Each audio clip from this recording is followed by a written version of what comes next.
interesting, Rob, that you mentioned. A lot of you would have heard of John Bevere. So John Bevere, when he was at church a few years ago, and he tells the story of his good mates with Aaron Baddeley. Aaron Baddeley's an Australian golfer and pretty successful, right up there in the PGA Tour.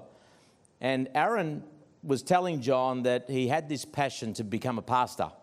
He wanted to become a pastor. And during this time, his golf really fell away. And after a while, John Bevere said to him, I was just during the, because they're very close, and he just said, you're really sure? Is that what God? Yeah, I really believe, and I want to be, because that's, I can do that full time, and I can do that.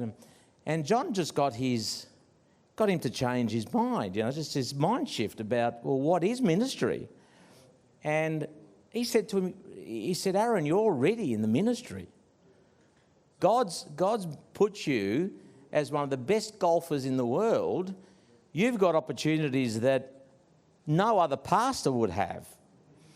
And when Aaron finally realised that, he focused on it, and that's what he did. Now, the following year, he won the US Open, and the year after that, he won the PGA Tour.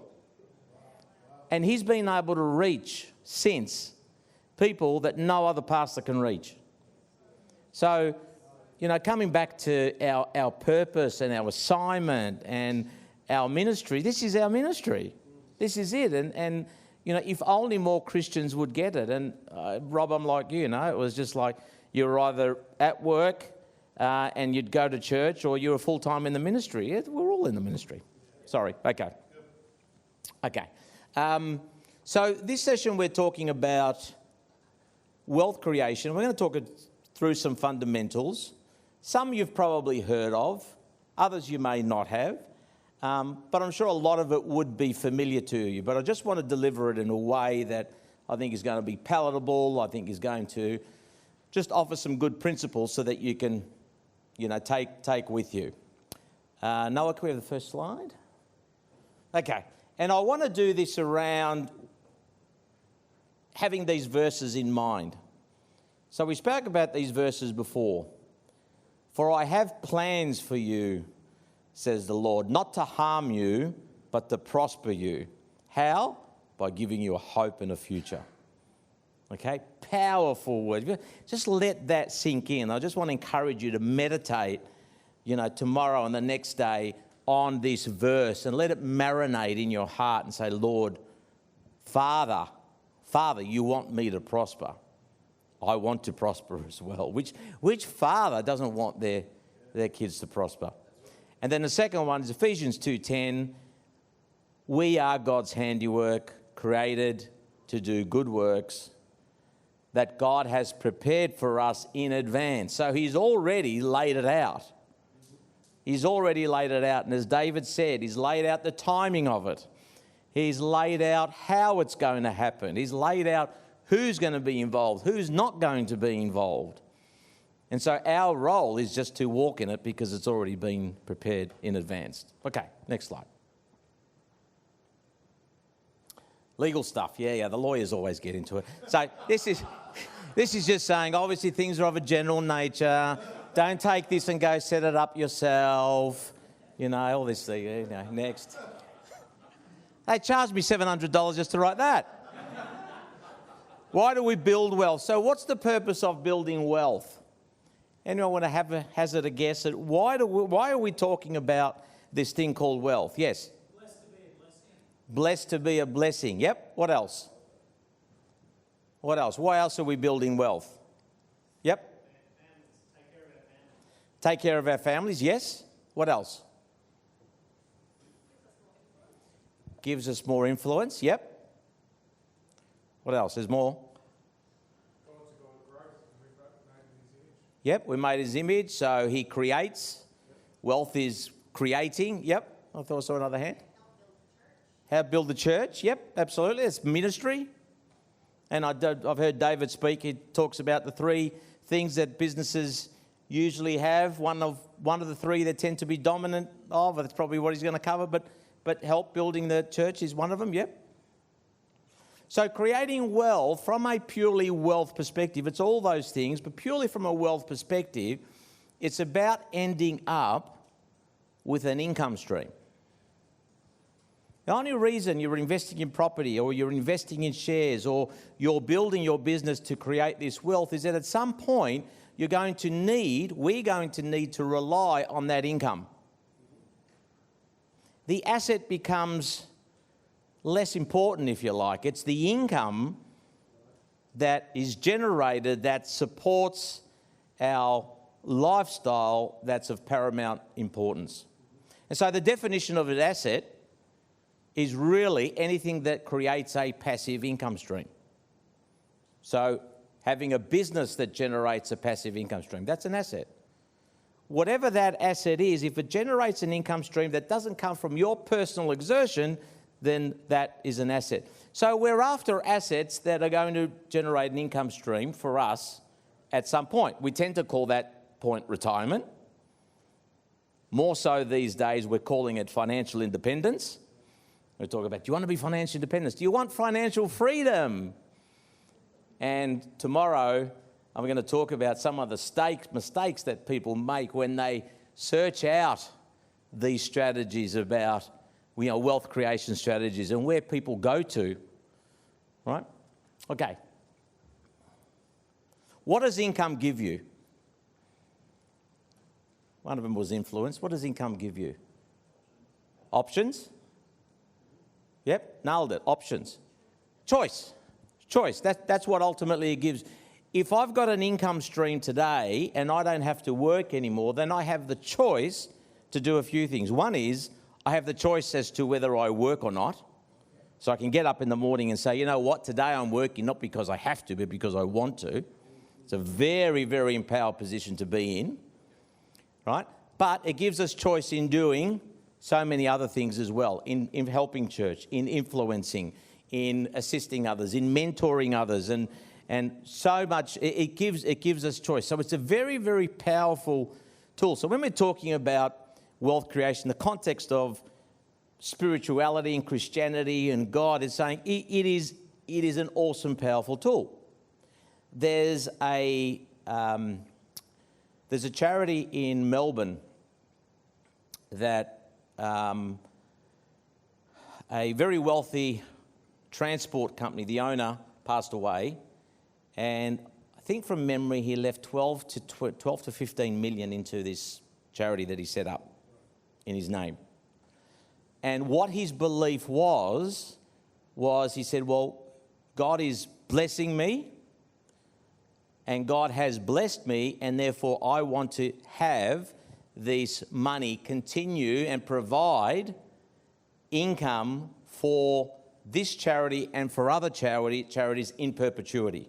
So this wasn't just, I've got $12 to $15 million, I'm just going to give it away. This was, I'm creating an asset and God's going to use the income from that asset. And now that charity not only funds its own missionary work, but it also funds other charities.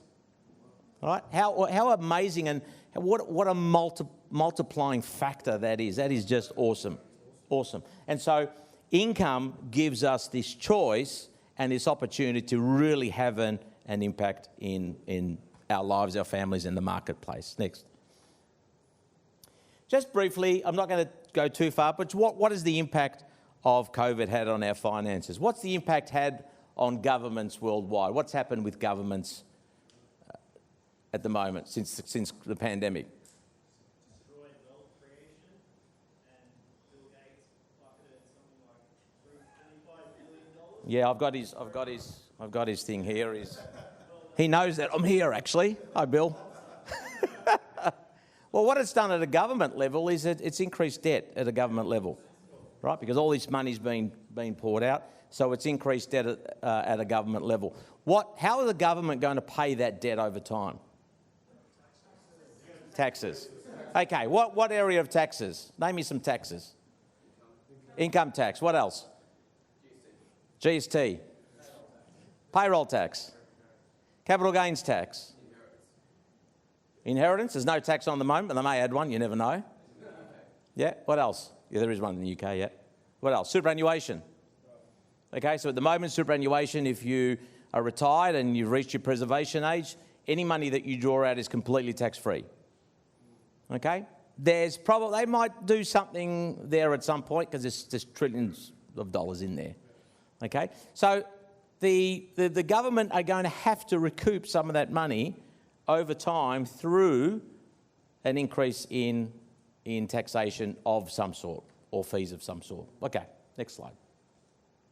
But there are macro and there are micro levels of stuff that we look at, right? So at a macro level, we're talking about government, we're talking about interest rates.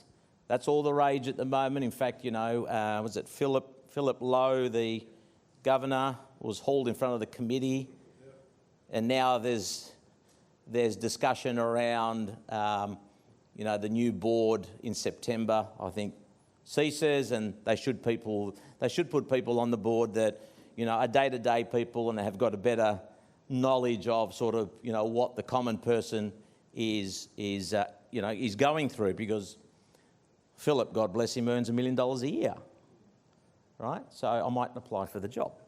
In fact, I was suggested that I should apply for the job. I said, yeah, $1 million a year, okay, yeah, not bad. But there's these macro things that are going on. Inflation's another one, right? There's these macro things that are going on that we can't control. We have no control over it. What we can control are all the micro things that are going on in our world. We can control our debt levels. We can control our cash flow and our spending. We can control how we protect our assets. We can control how our businesses are run. We can control how that income is generated. At the end of the day, there's always going to be some level of tax. We can't do anything about that. And all we can do is control our world. So that's what we need to do. And so we need some good guidance around that to be able to say, okay, what are all the different areas that I have some control over, and what do I need to do to make sure that things are as efficient and effective as possible for my particular circumstances? Next slide. I want to have a quick chat about the media. Can everyone see that? Yeah. The media's role in all of this. Now, I was on Foxtel for a few years doing a segment. It's called GRTV. So it's formerly Greek TV. It's all in English, but it showcases, you know, sort of the Greek culture, if you like. And I interviewed lots of people who had a Greek. You know, Ross Wilson from Eagles, not Eagle Rock. He sings Eagle Rock. You know, his wife is Greek. So I interviewed him about that whole Greek flavour. So I've had some small exposure to media, if you like, by no means a bit, but it's some small exposure. And you get to see what the media are all about when they're throwing out sound bites to you and I. Now, this is from the year 2000. In Melbourne, we have a newspaper. It's called The Sun. It was called the Herald Sun at the time. And before that, it was the Sun in the morning and the Herald in the afternoon. So the Herald would come out in the afternoon and give you the morning news that the morning paper didn't cover. Then they combined it and they called it the Herald Sun. I think it's still called the Herald Sun. I don't read it anymore. Anyway, so if you remember back in 2000, we had what we called the tech wreck. So there was a big lead up in the share market. There was all these companies that, you know, it was all about e-commerce. The internet was really, you know, taking hold. Your business could be international, you know, because you were now online. And so all these businesses and companies' share prices started to really take off. Now, as a result, the share market had what's called a bull run, and it went up and up and up and up. And we know what happens when things just go up and up and up and up. Eventually, they come down. And this is what's happened. So we had what they call the tech wreck. Now, this heading here, if I could just give you the timing of it. So this is, I can't see, let's call it it's a Wednesday. So Wednesday, that's what's out in the Herald Sun in the morning. That's come out because Tuesday in the US stock market collapsed. And so we had this headline the next morning, right? So you can see that it's AM. And so what's their headline? Crash.com. They come up with rippers, don't they? All right. Now, you can't see any of the companies down there, but you see a few of them that are no longer around, right? That's OneTel, Sausage Software, and the rest are all CBA, AMP, and a few of the big boys. CBA there was, I think it was $20. It's now over $100 a share. Okay? Just to give you an idea. Now, I'm going to show you what the front page was that afternoon. So this is in the morning, right? People are going to the train station and the papers there. They're not there anymore, but the papers were there. Train station, crash.com. What are people thinking? Am I going to buy that or not? I'm going to buy it. Because most people at the time had Telstra shares, most people had super funds, most people had a share portfolio because everyone was getting into it. I better read that. Now, in the afternoon, I'm catching the train home. This is the next, in the afternoon, the front page. Rebound.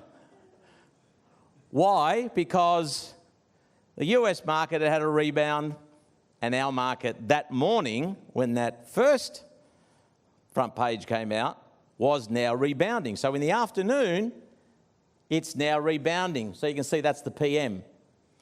Now, if I'm going out in the afternoon, am I going to buy that? Lots of people will. You and I may not, but lots of people would. And so this is where the media are throwing sound bites at us, and that's all it is. It's all noise.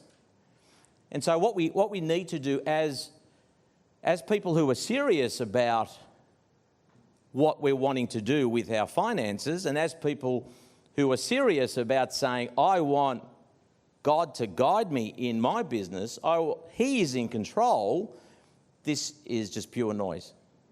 Okay, so we need to see it for what it is and put it in context. Okay, so one thing I would encourage you to avoid is a lot of the hype in particular of when things aren't happening. And so you're going to see more of that over the next 6 months. I mean, Philip Lowe said that we're not at the peak of the interest rate cycle yet. Right? So he's suggesting there's probably another 2 or 3 interest rate rises to come. And there are people that are going to hurt. There are people who are going to hurt. So over the next 6 to 12 months, you will see on a current affair, you will see on the news people losing their homes, even if it's a small percentage, but they're the stories you'll see. Because what that does is create fear, and people will then want to watch, what is it, what's going on? So markets are about fear on the downside and greed on the upside, right? 2 emotions that the media love to feed on. Okay, next slide. There's a lot of numbers in it, but this just shows you in the last 40 years what markets have done. So that's $10,000. If you would have started off with it, that'd be worth 182 if you were purely invested in the US market, 131 in the Australian share market. Right? So if you've got some time ahead of you, the thing is not to try and time the market and try and work out when's it going up, when's it going down, when's it, because no one rings the bell and says, okay, we're at the bottom now, everyone can start buying. Right? No one does. So the reality is you've got to be in there investing and have a long-term time horizon. It's no good saying, I'm going to put some money into the market, property or shares, whatever it is, and I'm going to get out in 12 months' time and I'm going to make money. Because you know what's going to happen? You may make money, but you may actually lose money as well. Okay, so longevity in markets and having this longer-term view, if you like, is so important, right? A minimum 8 to 10 years if you're an investor. Okay, next slide.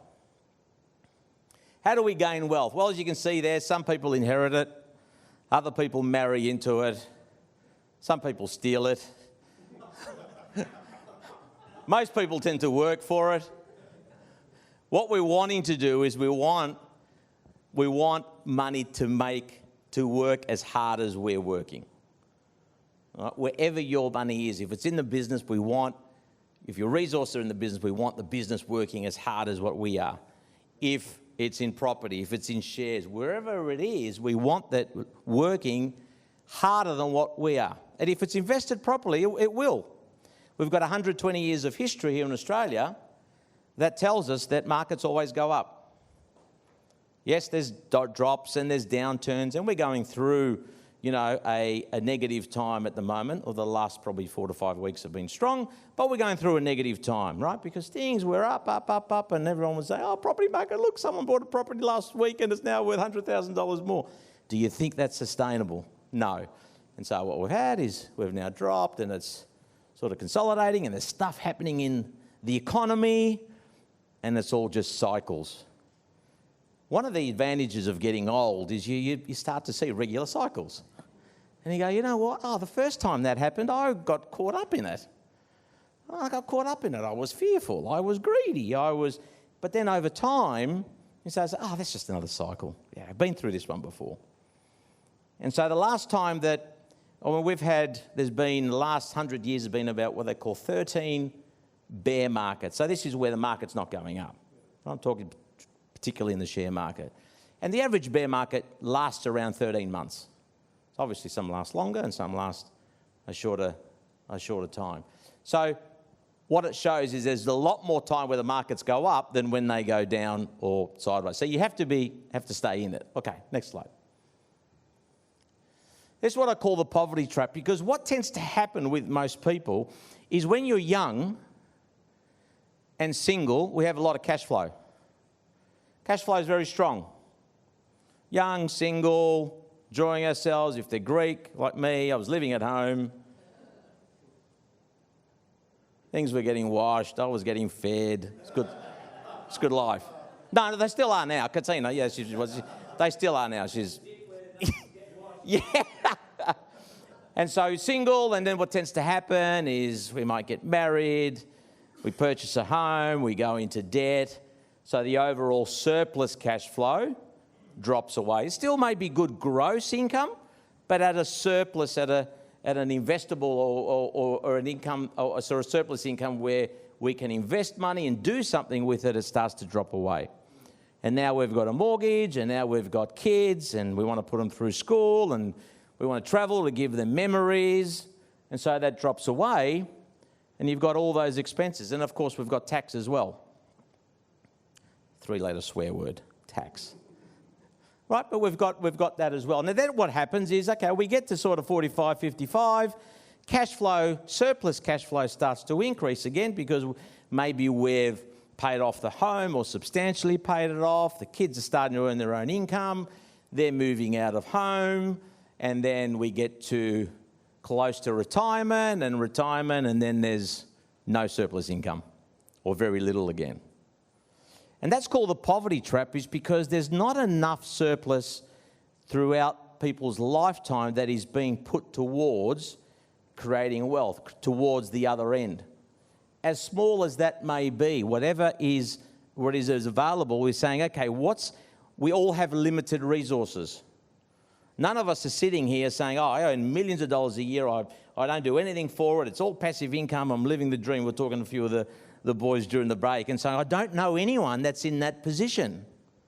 Right? So can we just say none of us are in that position? We're all here because we're all learning, we're all working hard, we're earning an income. Yeah, some are better than the others, but we're not sitting here saying, well, I don't have to be here because I'm just, No, we've all got limited resources. So what we're saying is that, well, what are you doing with the limited resources in order to achieve your goals and objectives? And one of the things we'll talk about is, okay, well, what are those goals and objectives? And that's a lot of what we're talking about tomorrow when we're talking about these 5 Ps to financial prosperity.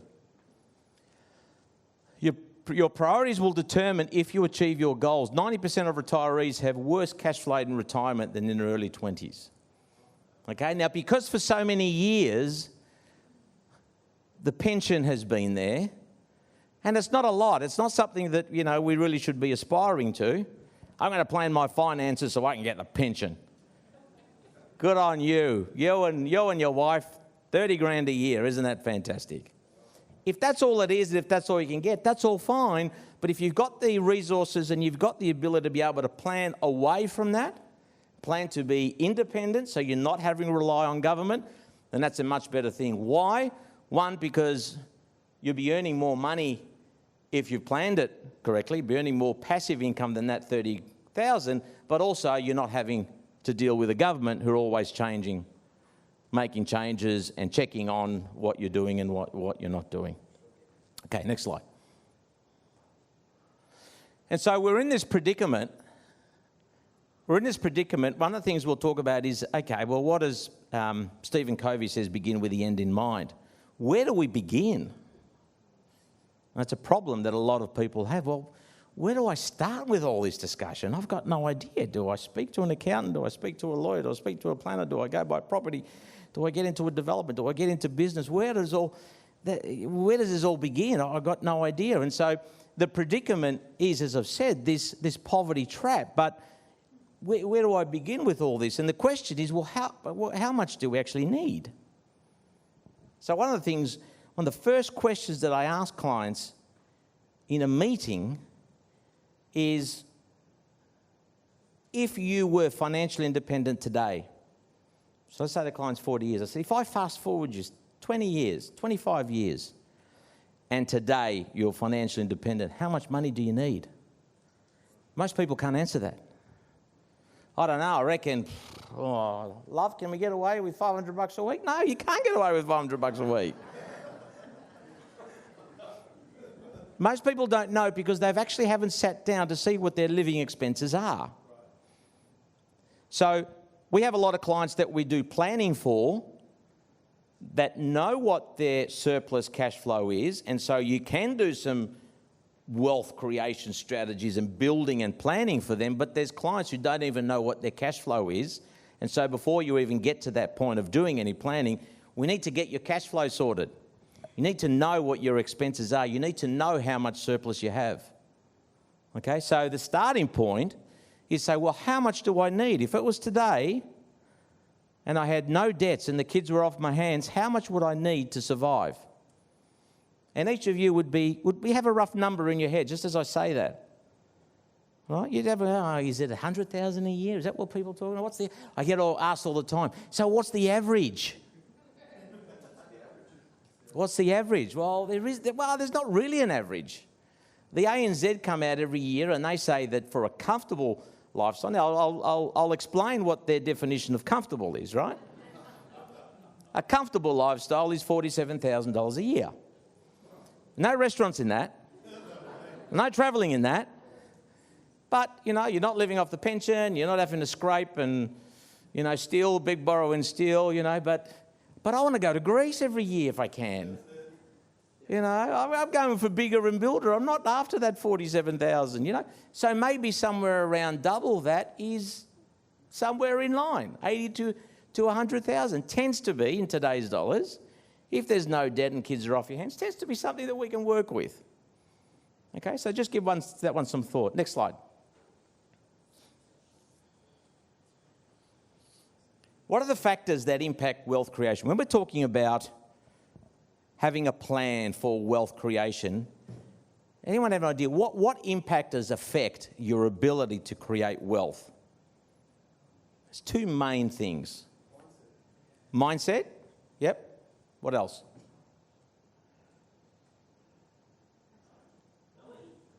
Knowledge. Yeah, it sort of comes in with mindset. Longevity. Okay, so they're spot on in the sense of those two areas. So the first one is your attitude and your mindset, which comes back to your education, your knowledge, and the second one is physically. Right? Physically, can I continue to create wealth physically? Am I going to pass away, which ceases it very quickly? What if something happens and I become totally and permanently disabled? What if I have, which is very common these days, what if I have a heart attack? What if I have a cancer event? And thank God most people recover from those. But what if that puts me out for 6 to 10 months? How do I survive? So without a proper plan and a strategy in place, these things completely cripple your wealth creation strategy if you have one. Mindset's the other one. Now, I'm not saying you need to go and learn everything and know it to the nth degree, otherwise I'll be out of business, right? So don't do that.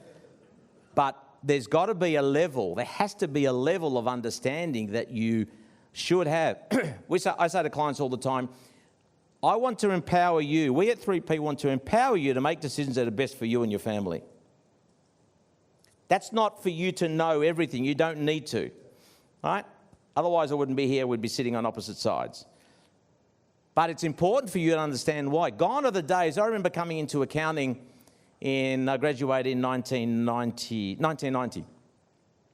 My first job, I walked into an accountancy practice, and there's a guy with a brown pinstripe suit. Big table, sitting on one side, client on the other side, saying, I'm the expert, trust me. Didn't say it in those terms, but almost. And so gone are those days where it's just trust me, I know, right? You just got to listen to me. You don't understand it, you're not meant to understand it, just trust me. These days we want to empower clients, so they say, okay, I now know why I'm doing this. I don't get all the ins and outs and the details and the technical aspects and the tech, but I now know why I'm doing X, Y, and Z, and this is why I'm doing it. You've got to be able to at least explain it, understand it yourself, and explain it to anyone who says, so why did you buy that property? Why are you doing this? We've got a strategy in place, and we're minimising some tax, and we're leveraging, and whatever it is, right? That's what we're doing. You should be able to explain it, but understand it. More important is for yourself, right? And then be empowered. What does that do? That gives you the confidence, not only the advisor that you're dealing with, but in your own decision making. Because when you're empowered, then you make the right decisions for yourself. Because at the end of the day, the role of the advisor is to look at your situation and say, okay, what's in your best interest? We've got to take into account your risk profile. We've got to take into account, your time horizon, take into account your previous experience, how much debt you have, all that we've got to take into account. And so the recommendations that are made have to be in your best interest, and we have to show the reasoning. So it's likely that what an advisor advises is going to be good. But there are some cases we give different options. I might say to a client, look, there's two ways that this can go. I reckon you should go with option A. But what we've done in this strategy, we've shown you option B in the event that you wanted to retain that house, or you wanted to keep that investment property, or if you're wanting to keep it, if you sold it, this is what it could. And the client says, oh, okay, didn't think of that. Yeah, great. I'm going to go with option B, for example. Right, so you need to be empowered. Okay, next. So we're all in the accumulation phase, right? Phase. Unless you've retired, we're all accumulating wealth. Where do we start? Quantum of assets needed. So let me come back to that. Before I asked you how much income you need. So if, for example, I say, well, I'm going to need about $100,000 a year. If I've got no debt, I want to be able to travel, be able to enjoy myself with my wife, my husband. We're going to need about $100,000 a year. There may be some tax to pay onto that, so we're taking that into account. Can someone tell me roughly what amount in total assets you would need to deliver that sort of income? It's a rough figure. 3 million? Anyone else? Yeah, not far. I usually work on about a 5% income return. Right, so 4 to 5%, you're going to need $2.5 million. So that's excluding your home. Now, at this point, when I'm talking to clients in that first meeting, the penny starts to drop and they go, oh, sugar. Right, so we see some clients and they go, okay, well, yeah, they're all set, they're on the way. And others are kind of, no, there's a lot of work that needs to happen. And so what's going to happen in no situation is the client either is not going to have enough to generate that level of income, and they either decide, I want that level of income, and whenever it runs out, or I don't want my money running out, so I've got to adjust my lifestyle from $100,000 to $70,000 a year, and that means some changes. And so they're the scenarios that we go through with clients. So when you're calculating and doing these things, we've all got limited resources, as I've said. We've all got goals and objectives that we want to achieve. And those goals and objectives are fighting for all for the same limited resources. Okay, next slide. So what do most people do? Well, most people just say, I'll just buy more property. I'll set up a self-managed super fund, because that's the answer.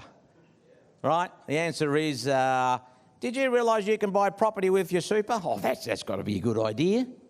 So I'll set up a self-managed super fund because I've heard that's a good thing. I'll follow what everyone else is doing. Right? My friend set up a self-managed super fund, or they've done this, or they've done that, or they've gone into crypto. I'll invest in more shares. I'll listen to some random at a barbecue. I'll go to Google. Dr. Google. All right, so that's what most people do. Next slide. So what is the ultimate wealth creation tool? We've had a discussion around a few things. What is the ultimate wealth creation tool? Anyone know? Your own business? From a wealth perspective? We mentioned this morning, we said how really an efficient, effective business can really give you the most returns. Yeah, absolutely, because it's a leveraging aspect. Wisdom? That's a good answer. What's that? God's favour. Pour it on, God. Come on. We were talking about God's favour. Yeah, but I'm still in the hustle and grind. I got to learn from David. I don't want to be in the hustle and grind anymore. Yes. Owning a bank. This guy's getting technical. Promissory notes. Yeah, owning a bank. All right. That's next 12 months I'm going to buy a bank. NAB, Commonwealth, Westpac. Which one are you thinking? Bank of Sydney? Ziggy. Oh, Bank of Ziggy. Yeah. Bank of Ziggy's taken.